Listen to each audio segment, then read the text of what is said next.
So I am really excited to introduce Richard Riley, CorelDRAW master and freelance graphic designer. Richard lives in Jacksonville in the US. He started out as a screen printer where he learned the basics of the business and production. He started teaching himself about the pre-press end of the business and to do art and color separations using CorelDRAW. If you would like to learn more about Richard's journey, you can either go to CorelDRAW master page at www.corel.com/CorelDRAWmasters, or visit his website www.fluiddsn1word.com. Richard, welcome to today's webinar. Would you like to get started? Hi, Kevin. Thank you very much. Welcome, everybody. In today's webinar, we're going to go over a couple different pretty neat effects that you can do in Corel. And I'm going to show you the different steps to achieve those effects. The main image you see right here has a couple different effects actually in it. And we're going to go through and show you how to do all those and try to sneak in a couple extra things as well. All right, first we're going to start off with a gel effect and kind of a liquid look, which is what you see down here. Looks similar to a paint drip or a splatter of blood and so forth. So let's go ahead. I'm going to switch to another page here and going to draw our initial shape. And nothing too fancy here. Just going to show you how we can get a couple different looks really quick here. So smooth these nodes out for a little better look. And let's see here. I'm working in a resolution that makes it easier for you guys to see, but it makes it a little bit harder for me to work. So please bear with me there a little bit. And I'm going to delete that and actually trace this so we can match this as close as possible. I'm going to switch to my pen tool here for a little easier tracing, and then we'll just clean it up really quick. All right. See where some of these nodes are. I'm just using the freehand tool here just to draw the basic shape and switch to the shaping tool so I can modify these nodes and tweak the shape to fit my needs a little bit better. All right. Oop, deleted that one on accident. All right, that's pretty close. We'll work with that. We'll add a couple little drops over here just to get that general effect. I'm going to select all these and combine them together or weld them together. And I'm going to go ahead and copy it and paste it on another page. And just going to use the RGB palette, default palette. We'll fill this with green and remove the outlines. All right, let's go ahead and center that real quick. Gonna copy this to the clipboard, the original basic shape. That way we can use that a little bit later down the line. And what we're going to do is duplicate this shape. I did that by hitting the plus key on the number pad, and that'll duplicate it in the exact same spot.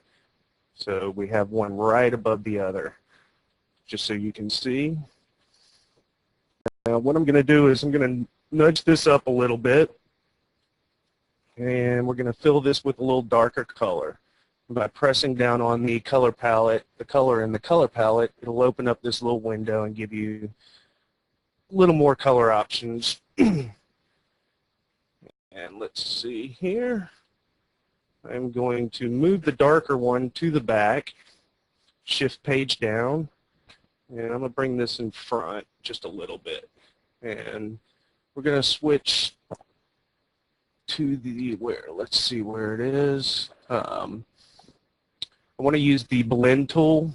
I customize Corel pretty highly, so I pull out all these interactive tools. I have them all right here for that way I don't have to keep opening up each little dialog window, and makes for quicker working in Draw. So I'm going to select this top object and select the blend tool. Just blend these two together. And as you can see, we're pretty much starting to get the basic shape. Do a little tweaking depending on how much of a bevel look you want. And move that over just a little bit. Let me get this in the whole window here. And let's see here. I'm going to control click. That way I can select one of the control curves, and you can actually tab and select the bottom curve. And with this first curve, we're going to add a gradient, interactive fill tool. And let's see here. Add a little bit more depth. See if I'm using the right one. Might have to switch this around. Sure did. All right. And tweak with the colors that you're using. You might have to go back and forth, trying out different colors to get that look you're after. That's a little bit better. Now remember, we have the original object on the clipboard there. So what I'm going to do now is I'm going to paste that. And since I did a little bit of moving around, that's not going to work. So I'm going to control click so I can get that first control curve. I'm going to copy and paste it. That way you can see what I'm doing here. And what we're going to do is we're going to add a contour to this to add a little bit of a highlight. Going to do an inside contour. And let's see here. Here you just want to play. You might have to do this 2 or 3 times until you get that right look. I broke the contour apart, Control K. And now what I'm going to do is duplicate this object again, and we're going to nudge it over a little bit. Change the color so you can see what we're doing here. And we're just going to get a little bit of a little highlight. Now these over here didn't turn out so good, so I'm going to break these apart, Control K, and move these a little bit closer. Weld those two back together. We'll do the same to this one over here. And now that they're all welded together, I need to see if I can move this.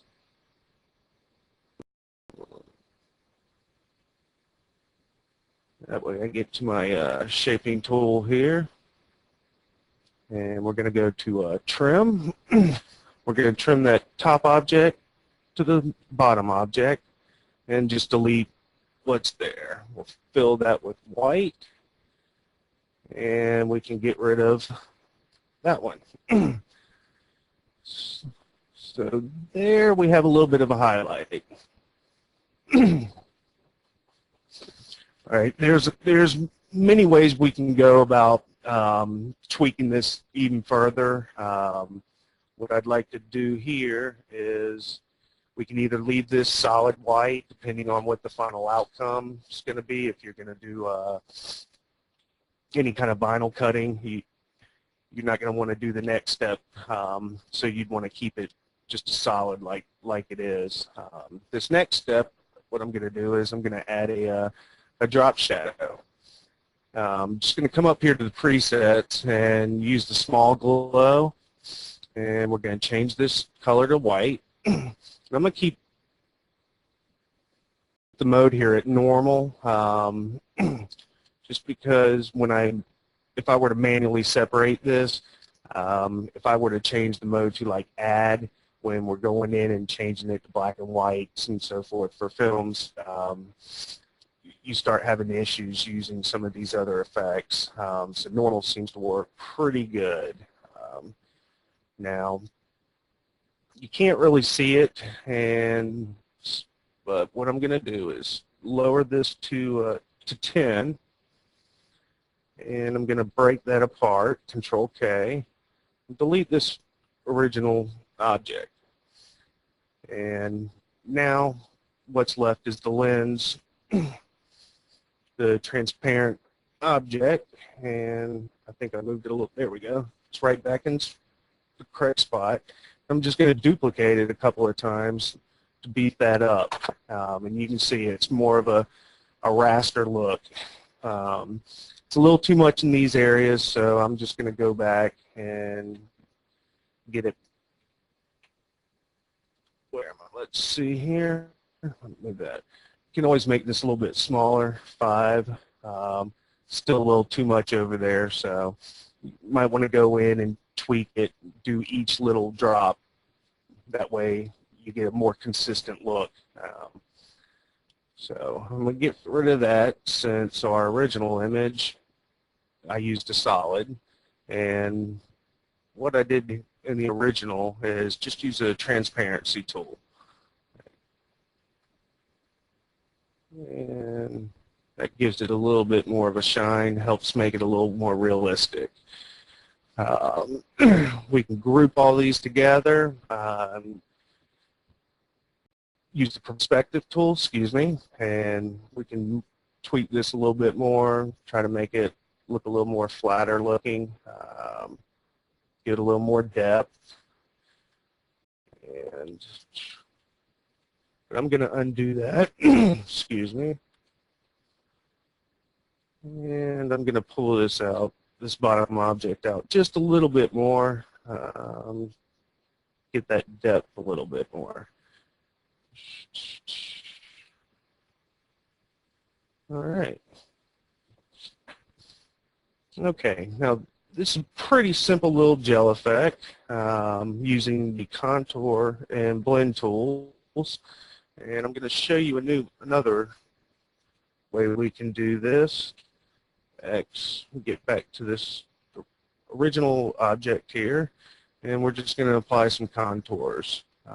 Simple contour to the center, and start playing with your steps and the size, and the lower the offset,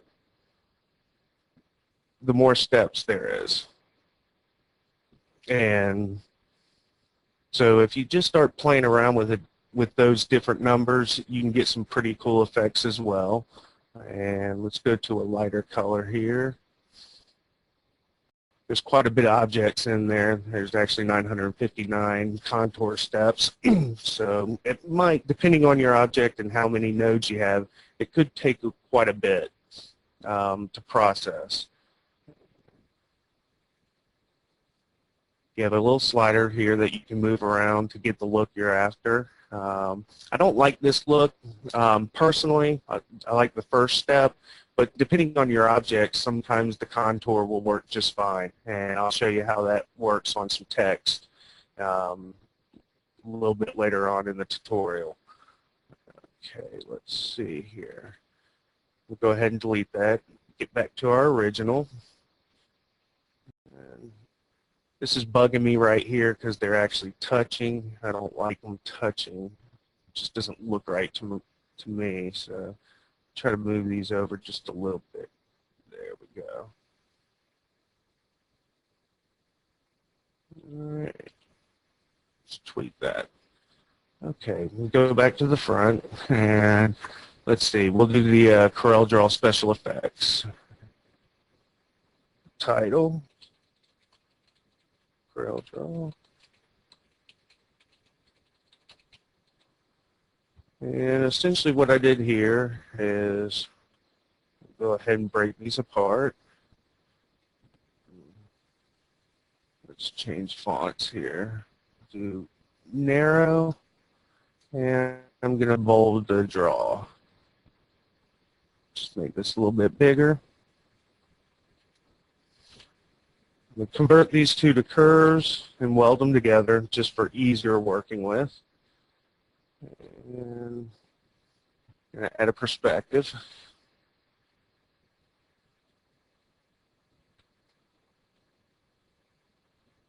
And essentially just playing around, trying different looks until you get something that you're happy with.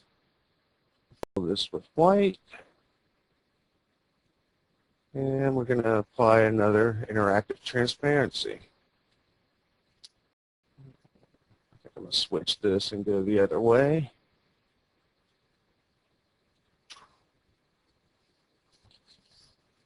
Pretty simple steps, but you can get some pretty neat looks with. All right, and next is FX. So what I did with FX, had caps locks on, FX. I'm going to go ahead and switch to, let's see, Arial Rounded. Convert that to curves, and you see all these nodes. If you switch to the shaping tool up here on the property bar, you can select all nodes and just hit the reduce nodes, and we just got rid of quite a few nodes that aren't there, and that'll help with file size and so forth. Less nodes better. If you're cutting with vinyl, less nodes is better. Let's see here. I'm going to grab holding down the Alt key and dragging, and everything that's in this little window will be selected. And I'm going to drag this over here to the document palette. That way I can grab these colors easily, and we're working with the same colors. And let's go with the darker.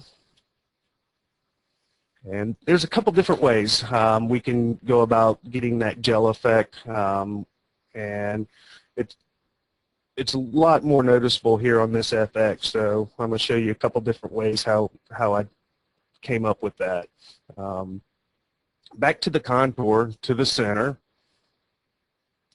Let me copy this real quick. That way all I have to do is paste. So let's see here. As you can see, boom, right there. Gives you a nice beveled look. I'm going to paste this back down, and we're going to add a slight contour to the outside. It's putting quite a bit because it remembers. So I'm going to move that step down to 1 and change the color to black. So I don't want a real big one, and we'll shoot that to the back. All right, we need to break this apart just so we can get that contour object similar to an outline. I rarely use outlines in my designs. It's just a lot easier, so I always use contours instead. And we're going to add a little drop shadow to this. Go back to that small glow. I always start with the small and then work from there.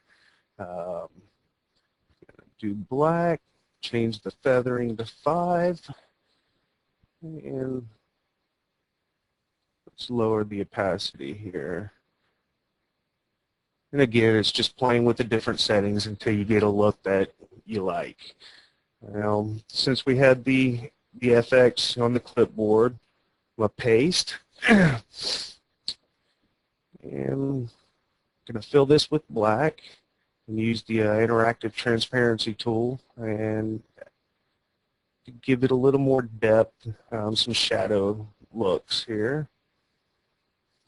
And paste that again, fill in with white, add a little bit of highlight up here at the top.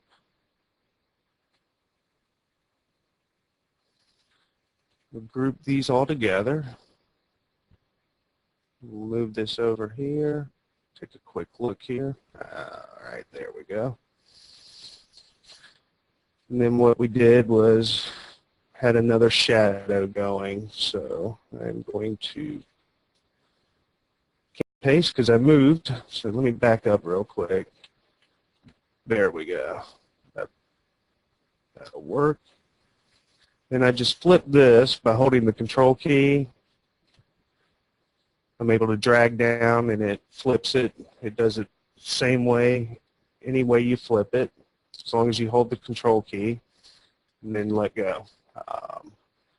Fill this with black, add another transparency. We don't want a whole lot, so just going to do a little bit there. And here you can change the mode and multiply. It's going to darken it up pretty good there. I don't like the way it's sitting outside, so I'm going to go ahead and select all these and just squeeze it down a little bit. There, that looks a lot better. That one's coming out. I'm going to move these are all grouped together. I'm going to move this CorelDRAW to the front. That way it pops a little bit more. All right. One other thing we have here in the front is there is a little bit of drop shadow that you see right there. This image here is pixelated quite a bit due to a long story, which is why we're going through and recreating this. So I'm going to click the control curve right here. I'm going to tab to get to the bottom one and copy and paste. And this is where we're going to add our drop shadow. And another small glow. And you don't have to use the presets. I use them quite a bit. You can just switch to the drop shadow tool, click your object, and go ahead and pull it any direction you want. And shoot that to the back. That way we can see how we're working. And go ahead and darken this up a little bit. Change the feather, just very small number. And there we go. And that's a pretty cool effect. Let's see here. I'm going to go ahead and delete some of these that we created just to show you by changing the colors.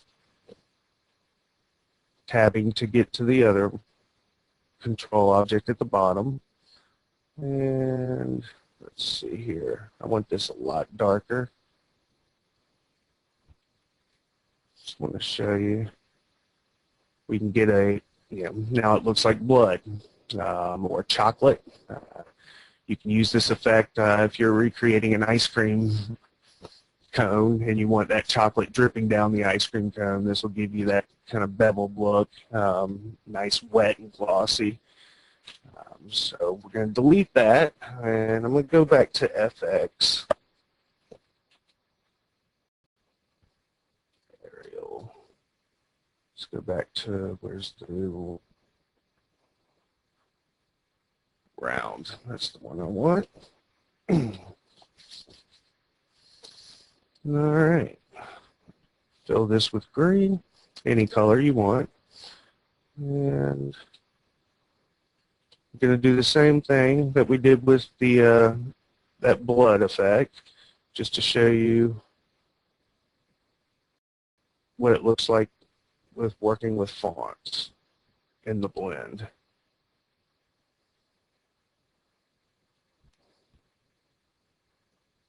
These blends can really make your vector text and objects look like you created it in raster by giving them bevels and so forth. Put a little outline around here just so you can see how the two objects are working together. And I'm going to show you the next way to create that gel look. Get rid of the blend here.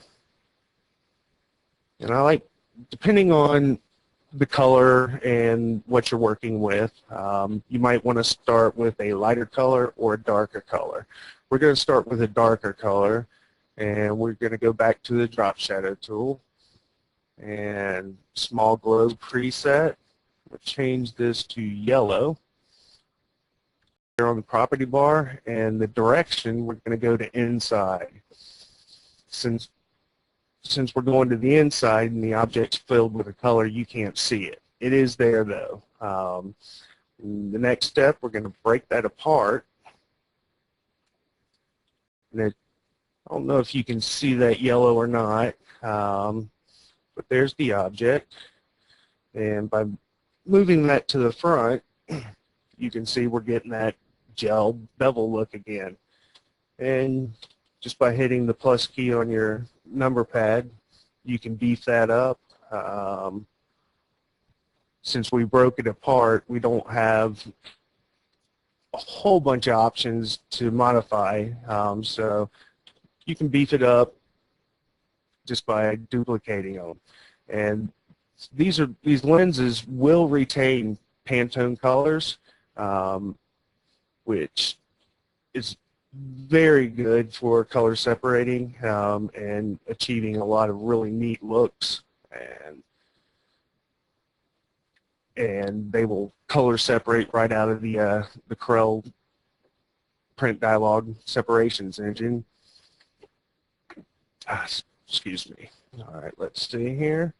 And then just beefing it up, you can add contours, you know, add more bevels, and you can get all kinds of pretty neat looks with that. Let's see here. What I want to do now is I want to show you some other tricks that help with designing and work really, really well. I'm going to just some clip art, and let's see here. We're going to do the flame. It's just a pretty generic flame clip art, and we'll go ahead and fill this with red. What we're going to do is we're going to make a custom brush out of this. Move this out of the way.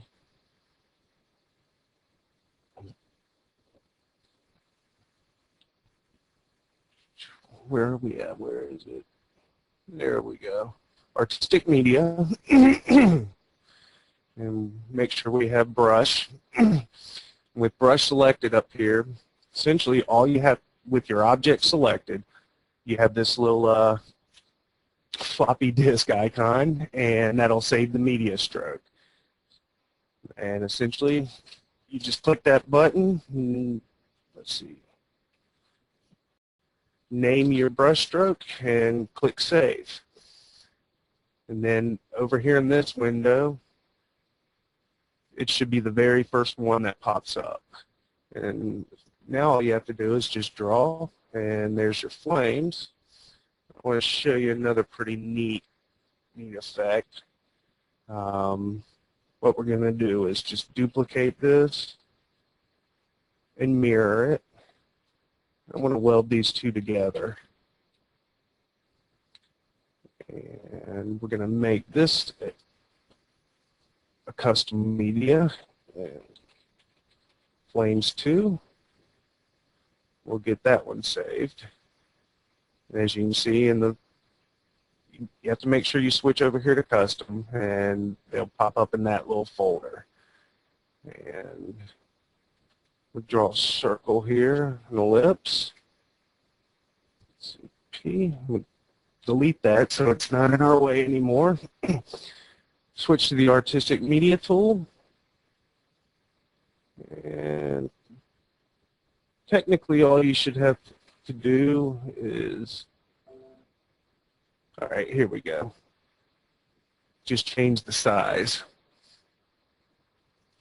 And you play with the stroke width to get the look you're after. But here we just kind of made a ring of fire. I think Johnny Cash would be impressed. Just showing you different ways. You have to play with the settings and so forth until you get happy with the final outcome.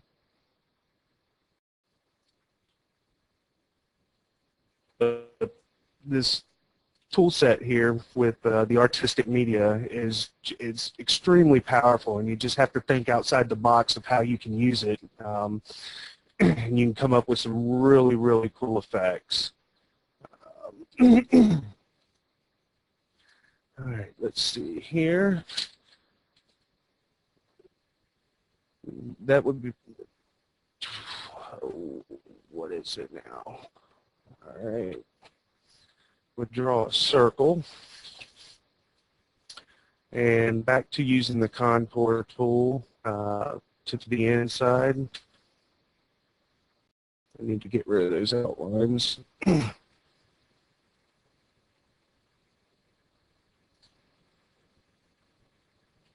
Play with some different effects and looks here.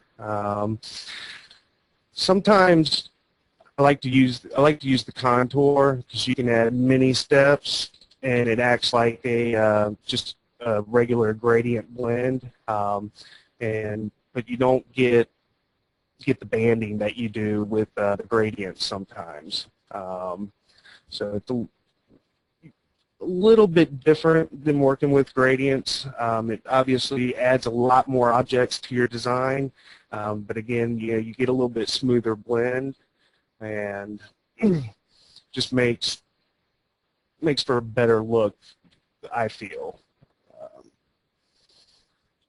Okay, let's see. All right. Now, the next little effect I want to show you is the neon. How to use outlines to create a neon look. I'm going to hit the wrong.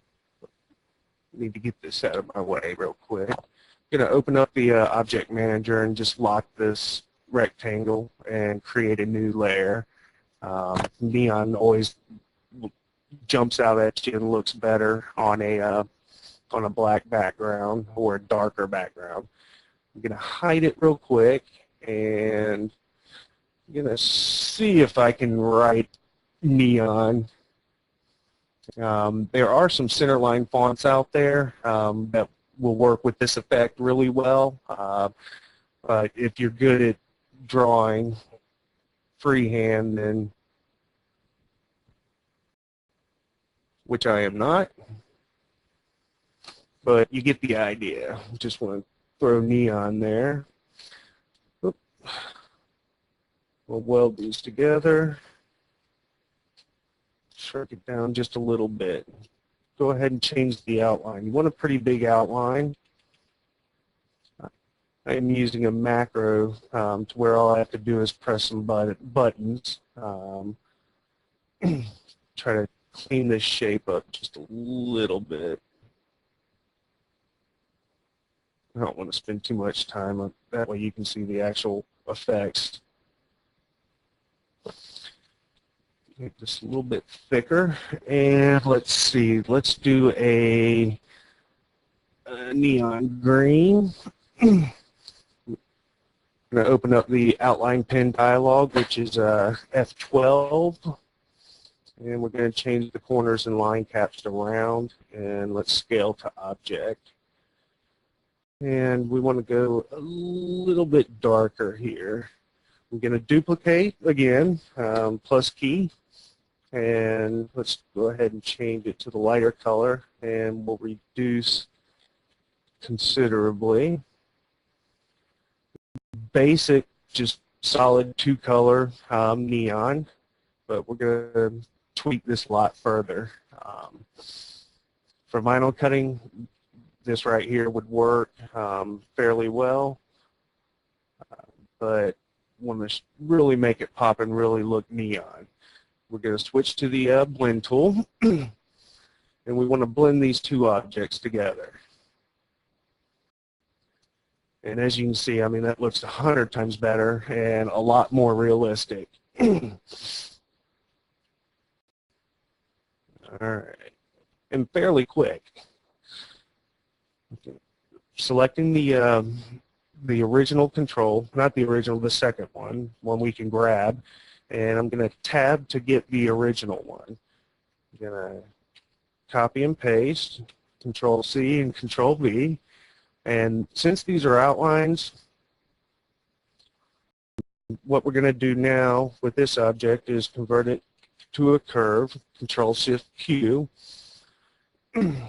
Learning the hotkeys are definitely going to speed up your work. And we have a little bit of funkiness going on right here that we can tweak and might need to clean up. I'm not going to go into that. Pretty sure everybody here knows how to clean everything up using the shape tool. And I reduce the nodes.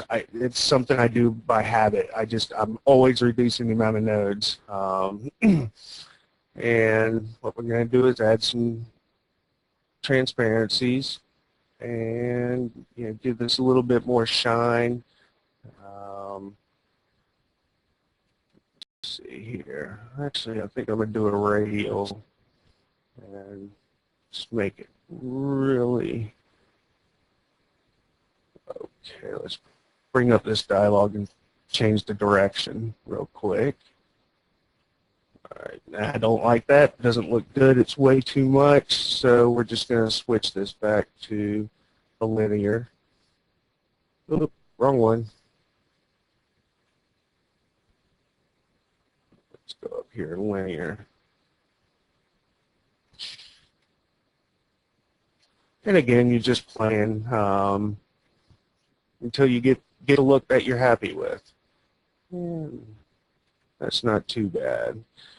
And since we have that original object in our clipboard, we can just paste again, convert the curves, and add a drop shadow.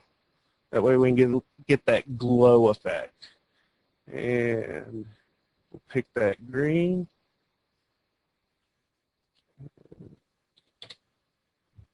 And we'll change the feather and send that to the back. Now we had some issues here where they filled in, so you'd want to clean that up.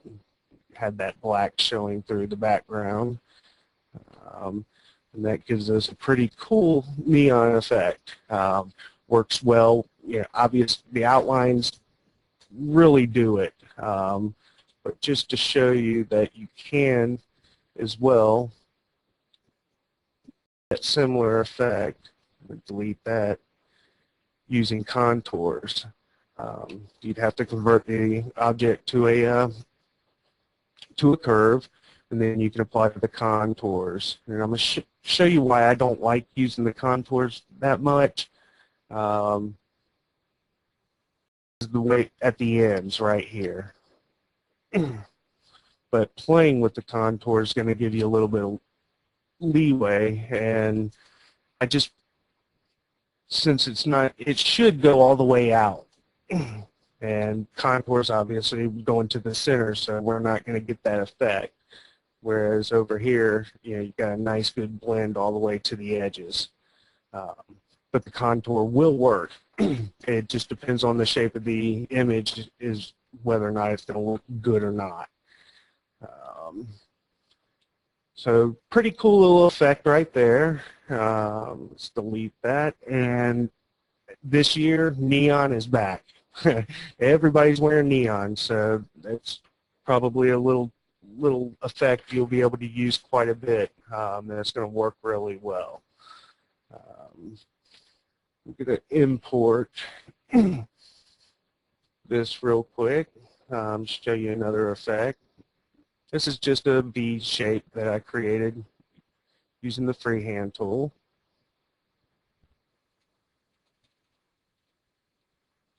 And I'm going to do this a little bit large, that way you can see it. And change the end caps to round. And we're going to blend this together. But I do want to make it a little bit smaller. Duplicate it, move it to the side, and do a little blend. I'm not going to change the steps yet. Let's see. Stitching. Just going to pick a different font here. This effect's it's an old effect, but it's still used quite frequently, especially in the screen printing industry. And I'm going to change this color just so we can see the stitching a little bit better. Okay, these are definitely too big, so I'm going to have to make these a little bit smaller.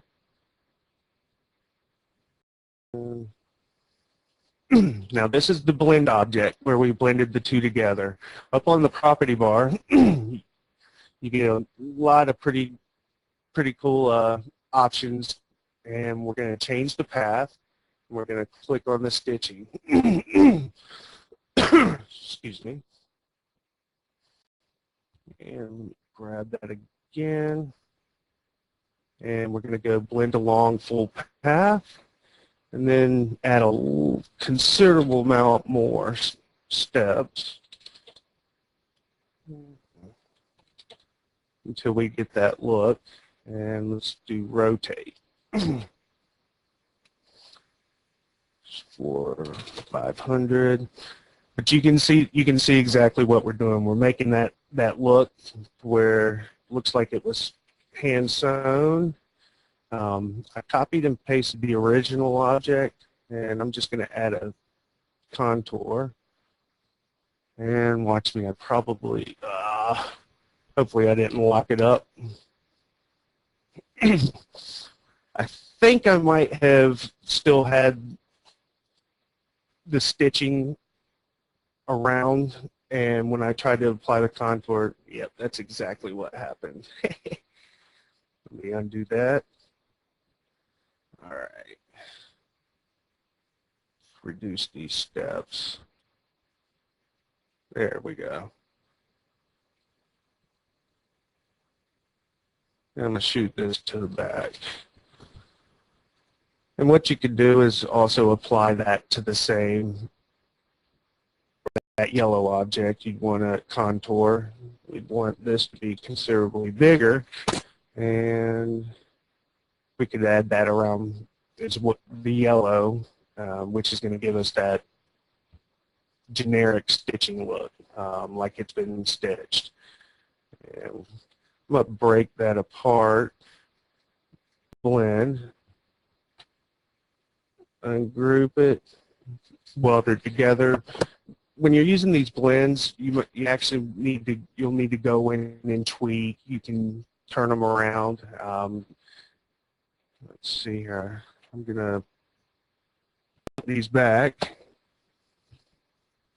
and just show you how tweaking the controls, if I can.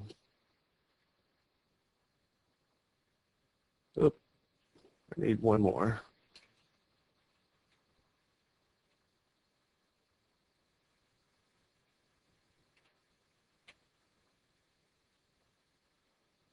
Get rid of that so I can see what's going on here.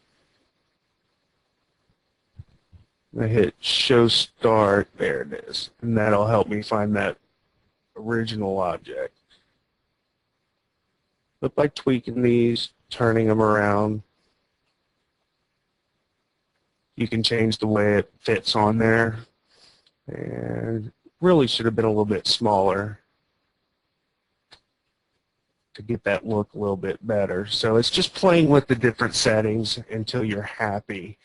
And I want to find the end here and show end, and then reduce that one down a little bit as well. And as you can see, that's a little bit better looking right there. And that's a quick stitch effect. Works well on objects, text, just about anything you can think of. Go ahead and delete that. And let's show you the brushes as well. And again, I've got a little piece of feather clip art. And just using, found images, anything in your arsenal. Right now, this is just pretty much a generic feather. What we're going to do is we want to open up the artistic media, and again, we're making a custom brush, so as long as you have it selected, Up here on the property bar, everything should pop up. Let's see, name this feather. The reason I'm making this feather a custom brush is so you can curve it. And again, you have to play with the settings. Come on. All right, this one's not working the way I wanted it, so I'm going to change this direction, see if this works a little bit better.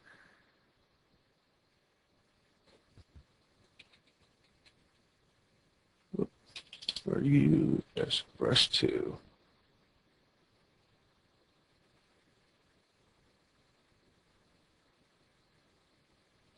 Change these settings again. Yeah, this one's working a little bit better. Depending on the direction of the original object, you might need to change like I just did. And so you can see, you could tweak this with the envelope tool. Got some things in my way over here for the webinar, and add new. But you're kind of limited to how much you can tweak them. With the brush, you can get these feathers in any object that you decide to use, and you have a little more flexibility. And by changing the size and shape and everything up here on the property bar, you can get that look you're after. What I did here with the feather works really, really well with some generic fire shapes. Flames, that's just a real quick one. Let's see here.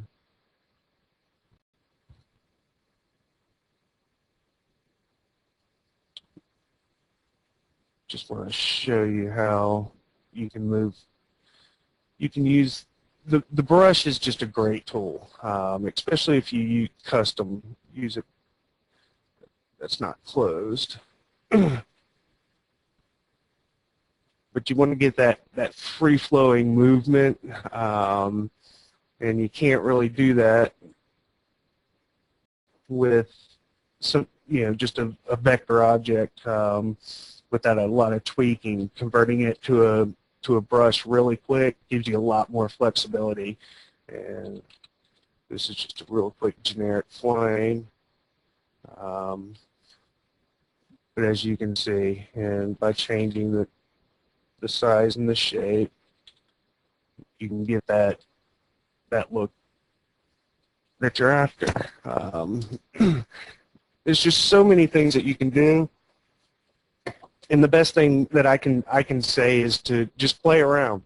When you create, a brush, like we did with the feather, it did straight up and down didn't seem to work as great, as opposed to the one we did sideways. It retained the shape a lot better. Oop. All right, something's happening here. I'm going really slow. I'm not quite sure.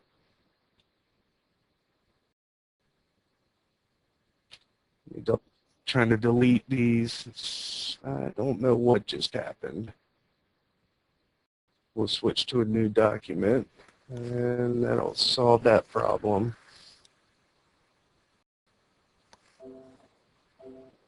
Oh, come on. I think that that brush stroke I did kind of whacked it out a little bit due to all the nodes in that, and that's why I always reduce nodes for this reason right here. And come on. There we go.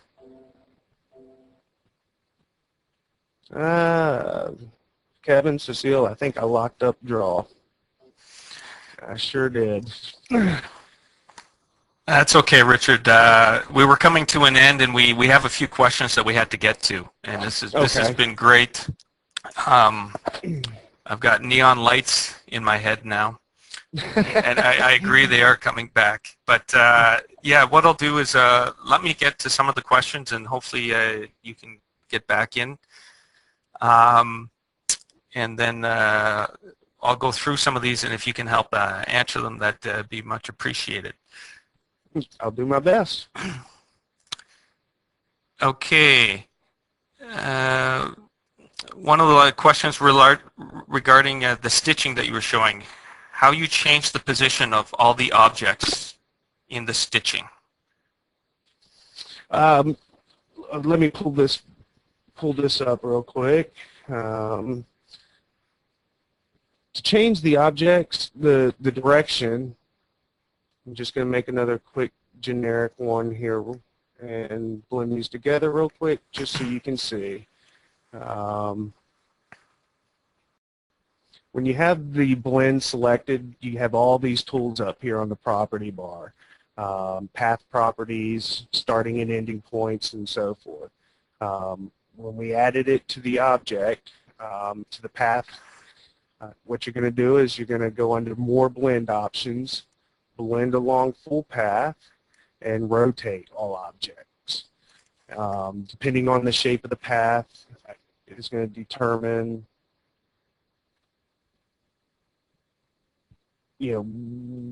how much you're able to tweak things. Once you select that starting point, you can do all kinds of tweaking, moving them around, the starting or the end point.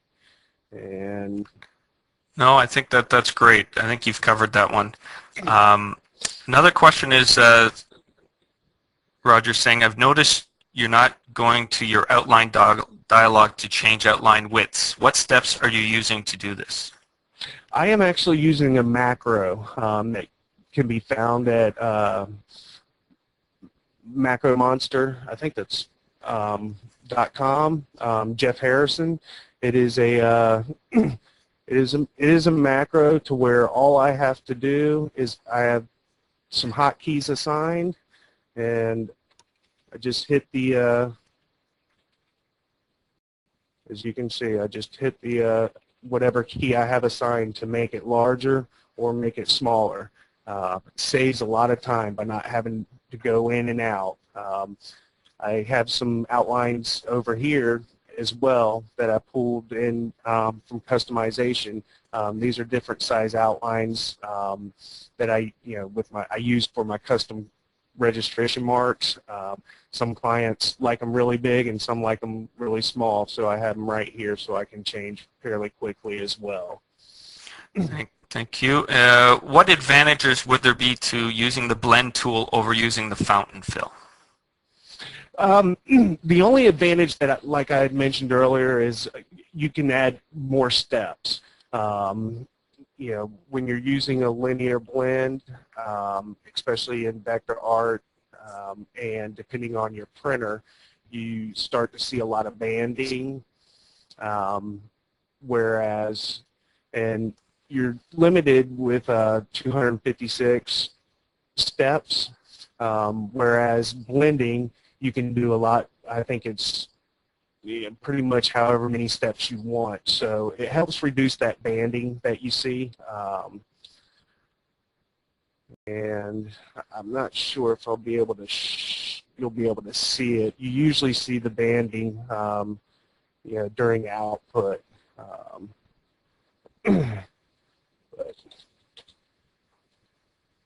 But you just get a lot better. Yeah, we're not going to be able to see it here on screen.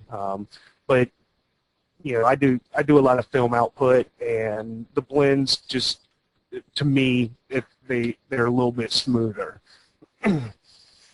Okay, I appreciate that. I think you've talked to that one. I believe this question was with regards back to when you were doing the FX caption, and the question was, will this work for producing images for screen printing? Oh yes, everything that I am showing y'all, I showed y'all today, and as well as the previous webinars, you can do with screen printing. With the FX, the using the transparencies, transparencies hold. They will hold Pantone colors, so everything's going to work flawlessly for screen printing. And since they do hold transparency, they will color separate through CorelDRAW. Perfect. Where can I find the perspective tool, and how can I make it standalone tool in the bar? Okay, that's going to be under customizations, and essentially you go up to tools, customizations, and right over here you have command bars. And these are all your typical command bars they're going to pop up sooner or later. The text bar will pop up if when you use text and so forth. If you go to commands, they're categorized. I usually do show all, and this is something I would suggest everybody do when you have time. Go to show all, and every command inside CorelDRAW is in this list. There are a lot of commands that you don't know exist, but they're there, and you just got to take your time. And let's see here, you can hit the little search button right here, and hopefully I spelled that correct. Hit next, and there it is. You just drag it out, hit OK, and place it wherever you want, and we'll put it right there. And just to show you real quick, there it is, perspective. Perfect. And it's always going to be there. Thank you. We'll do 2 more questions because we are running out of time, and then want to make sure we finish off and highlight what else is coming up for our webinar. So at the very start, there was a question, how did you reduce the height of the blended object? Okay. It's trying to remember. I believe all I did was squish it.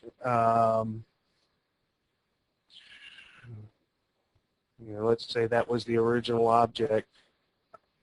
It's not filled. I believe all I did was do this, if that's what you mean. If not, I'm going to blend these two together just so we can see. Just by dragging it closer or farther apart.